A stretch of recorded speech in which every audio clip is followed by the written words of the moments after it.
Hi everyone, ఇవాళ మన healthy bowl ఉలవచారు night మొత్తం సోక్ చేసి పెట్టుకొని మార్నింగ్ మనం ఒక 3 విజిల్స్ వేసుకున్న ఉలవలు పక్కన పెట్టుకోవాలి. వాటర్ కూడా అలాగే ఉంచాలి. చింతపండు పులుసు, కొత్తిమీర, ఆనియన్, కచ్చాబచ్చాగా దంచిన వెల్లుల్లి, కరివేపాకు, ఒక 2 పచ్చిమిర్చి, గిన్నెలో ఆయిల్ వేసుకొని మనం మామూలుగా జీలకర్ర ఆవాలు వేసుకొని చిట్టుపట్టలాడనివ్వాలి. అలాగే ఇందులోకి మనం కట్ చేసి పెట్టుకున్నవన్నీ ఉన్నాయి కదా, ఆనియన్, పచ్చిమిర్చి, వెల్లుల్లి అవి వేసేసుకొని కొంచెం లైట్గా వేగనివ్వాలి.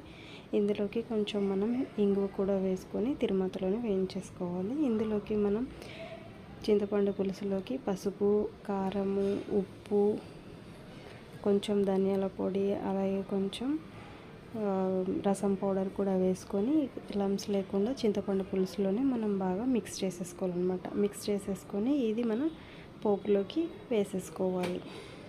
వేసేసుకొని అవసరమైన నీళ్ళు చూసుకొని నీళ్ళు కూడా ఒక 2 to 3 గ్లాసెస్ ఎక్స్ట్రా వాటర్ పోసుకొని బాగా కలవనివ్వాలి. ఇది బాగా మరగనివ్వాలి. మరిగేలోపు మనం ఉలవలు పక్కన పెట్టుకున్నాం కదా, అది మిక్సీకి వేసేసుకోవాలి. మిగిలిన వాటర్ ఉంటాయి కదా, వాటర్తో పాటే మిక్సీకి వేసుకోవాలి. పులుసు మరిగాక ఇది అందులో వేసుకొని ఒక 5 to 6 మినిట్స్ మళ్ళీ బాగా మరగనివ్వాలి. ఫైనల్గా మనం కొంచెం కొత్తిమీర యాడ్ చేసేసుకుంటే మన ఉలవచారు రెడీ అయిపోతుందండి.